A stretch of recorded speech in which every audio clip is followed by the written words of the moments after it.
এই প্রশ্নটা অনেকেরই। ইনগানসে কালকে যারা যাবেন এবং যাবেন না, সবাই এক কথা জিজ্ঞেস করছেন যে কালকে কি ধোনি দশমী ইডেনগানসে, মানে মহেন্দ্র সিং ধোনিকে কি আর কখনো ইডেনগানসে ব্যাট হাতে বা কিপিং গ্লাভস সাথে দেখা যাবে?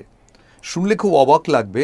আমরা আপনারা তাই হয়তো মনে করি, ধোনির ফ্যানরা মনে করেন যে আর স্ট্রেচ করা ঠিক হবে না, এরপরে সত্যি খারাপ লাগবে, অলরেডি খারাপ লাগছে। কিন্তু সিএসকে টিমের কেউ কেউ মনে করেন এখনও যে মহেন্দ্র সিং ধোনির আগামী সিজনটাও খেলা উচিত। তাদের বক্তব্য হচ্ছে যে এ পর্যন্ত সিএসকে জিতেছে মাত্র 2টো ম্যাচ, তার মধ্যে একটা player of the match Dhoni, যেটা লখনৌ সুপার জায়ান্টসের সঙ্গে। কেন তিনি ছেড়ে দেবেন? এখনও তো ভালো কিপিং করছেন, 148 স্ট্রাইক রেটে ব্যাট করছেন। কিন্তু প্রবলেম হচ্ছে ধোনির গত বছর স্ট্রাইক রেট ছিল 220। এবছর যদিও 11 ম্যাচে রান করেছেন 163, গত বছর রান করেছিলেন 14 ম্যাচে 161। তার মানে অলরেডি 3টে ম্যাচ কম থাকতেই তিনি গতবারের রানকে ছাপিয়ে গেছেন। কিন্তু সেটা কি যথেষ্ট? যেখানে গুজরাট টাইটেন্সের ওই একই পজিশনে থাকা শাহরুখ খানরা 195 স্ট্রাইক রেটে খেলছেন, 180 স্ট্রাইক রেটে খেলছেন, সেখানে মহেন্দ্র সিং ধোনির 148 কি যথেষ্ট? এবং অনেক ম্যাচ তিনি কিন্তু জেতাতে পারেননি, যেগুলো অতীতে জেতাতে পারতেন। প্রশ্ন হচ্ছে যে খড়গপুর থেকে উঠে আসা একজন ভারতীয় ক্রিকেটের রূপকথা, যিনি ইনস্টাগ্রামে রিটায়ারমেন্টের কথা জানিয়েছেন এবং একটা গান দিয়েছেন, মায় পল পল দো পল কা শায়ের হুঁ, কাল और आएंगे नदमों में। এই যে মহেন্দ্র সিং ধোনির কাউকে বুঝতে না দিয়ে সময়ের আগে সব কিছু ছেড়ে দেওয়া, সেটা টেস্ট ক্রিকেট হোক, ওয়ানডে ক্রিকেট হোক, দেশের টি20 ক্রিকেট হোক, সেই ভদ্রলোক এরম একটা ছ্যাঁকড়া গাড়ি টানছেন কেন আইপিএলে বছরের পর বছর? এটা জেনেও যে তার ভক্তকুল চায় যে তুমি আর স্ট্রেচ করো না। 2023-এ আইপিএল ফাইনাল জিতলেন, দুর্ধর্ষ জাডেজা লাস্ট 2টো বলে খেলা ঘুরিয়ে দিলেন। হর্ষ ভোগলে প্রেজেন্টেশনে জিজ্ঞেস করলেন ধোনিকে, তুমি কি ছেড়ে দেবে? ধোনি বলেন দেখছি। তার পরের বছর চেন্নাইতে আমরা দেখলাম সুনীল গাভাস্কর তার অটোগ্রাফ নিতে ছুটছেন। সবাই জানতেন চিপকে তার শেষ ম্যাচ, তারপরও তিনি রিটায়ার করলেন না। খুব আশ্চর্য যে মহেন্দ্র সিং ধোনি তাহলে রিটায়ার করছেন না কেন? অনেকের মনে হচ্ছে যে তার কম্পালশন রয়েছে, যেহেতু তিনি সিএসকে ব্র্যান্ড, তিনি যদি চলে যান তাহলে সিএসকে টিমটার মারাত্মক ক্ষতি হয়ে যাবে, পুরো ব্র্যান্ডটা মুখ থুবড়ে পড়বে। এবার এখানেই সমস্যা যে ফ্র্যাঙ্কেনস্টাইন বোধহয় তার স্রষ্টাকে এখানে গ্রাস করতে উদ্যত। কেন না, এই মহেন্দ্র সিং ধোনি শ্রীনিবাসনের সঙ্গে এত ভালো সম্পর্ক তার পরিবারের সঙ্গে, যে তিনি এটা বলতে গেলে অংশীদার। কালকে যদি শুনি যে সিএসকেতে তার সোয়েট ইকুইটি আছে, আমি একদমই আশ্চর্য হব না। ইন্ডিয়া সিমেন্টসেও থাকতে পারে।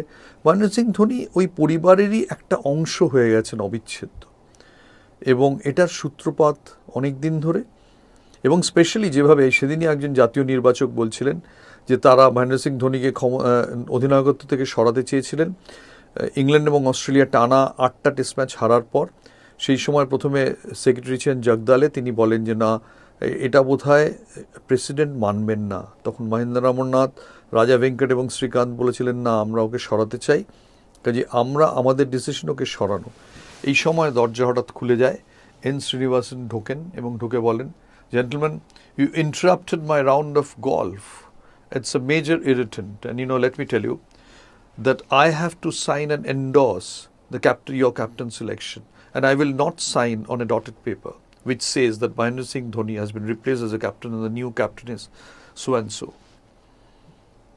এই যে মোড় ঘুরিয়ে দেওয়া, এটা কিন্তু জগমন্ডাল মিয়াও সৌরভের জন্য এত দূর যাননি, এন শ্রীনিবাসন যতদূর গেছেন। এবং আমার একবার সাক্ষাৎকারে বলেও ছিলেন যে ধোনি একদম অন্যরকম, ওর মধ্যে আমি অন্য কিছু দেখতে পাই, যেটা রাহুলকে আমি খুব ভালোবাসি, শাস্ত্রীকে খুব ভালোবাসি, কিন্তু ওদের মধ্যেও ওই জিনিসটা দেখি না, যেটা ধোনির একটা যে কোনো জিনিসের সলিউশনে একটা ইউনিক টেক আছে, যেটা আমায় ব্যবসায়ী হিসেবেও খুব ইমপ্রেস করে। যাই হোক, সেই ধোনি আজকে এমন একটা অবস্থা হয়েছে যে তিনি এখন হয়তো শ্রীনিবাসনকে না বলতে পারছেন না। তাই একদিকে ব্র্যান্ড ধোনি, একদিকে ক্রিকেটার ধোনি, একদিকে তিনি যেটা করতে চান, একদিকে বাজার যেটা চাইছে। কে জানতো যে এর জাতাকলে মহেন্দ্র সিং ধোনির মতো মানুষ পড়ে যাবেন। এই ইডেনগানসে প্রচুর ম্যাচ খেলেছেন তিনি, পিসেন্ট ট্রফিতে ডাবল সেঞ্চুরি অবধি করেছেন। কলকাতা তার এত পরিচিত, এত ভালো বাংলা বলেন, বোঝেন। কলকাতায় আর্সেলান বিরিয়ানি ভার্সেস সিরাজ বিরিয়ানিতে তার রায় কোন দিকে এবং কেন সেটা অবধি বলতে পারেন। সমস্ত কিছু তিনি জানেন, কলকাতার কোথায় কি খাবার পাওয়া যায়।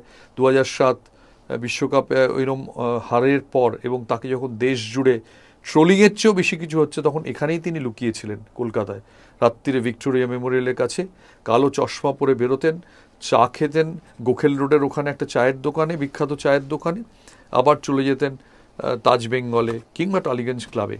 বছরের পর বছর এইভাবে তিনি কাটিয়েছেন। সেই মহেন্দ্র সিং ধোনি আজকে একটা ক্রস রোডসে এসে পড়েছে তার জীবন, এবং সেখানে তিনি ইংল্যান্ডে এসেছেন। কে জানে আজকে আগামীকালই তার ইডেন দশমী কিনা। আমরা অপেক্ষায় থাকবো মহেন্দ্র সিং ধোনি কী করেন। আমরা বিভিন্ন সময় দেখেছি তিনি ভাগ্যের বরপুত্র। আবার কি ধোনি তাহলে ভাগ্যের বাজি জিতবেন? কিন্তু এই সিএসকে টেনে তোলা শিবেরও অসাধ্য। আর আরেকটা জিনিস সেটাও যে ধোনি শুধু হারছেন না, তার মডেলটাও এবার হেরে গেছে। প্রমাণ হয়ে গেছে যে বুড়োদের টি-20 ক্রিকেট যেভাবে খেলতে হবে, যে বিবর্তনটা টি-20 ক্রিকেটটা এসছে, তার সঙ্গে তিনি মহেন্দ্র সিং ধোনি এই ঘরানার ব্র্যান্ড অ্যাম্বাসাডর আর পরিচিত নন। তাই সময় একদিকে হুঙ্কার দিচ্ছে যে তুমি সময়ের ডাক শুনবে না তুমি ব্র্যান্ডের ডাক শুনবে। ধোনি কী করবেন সময় বলবে।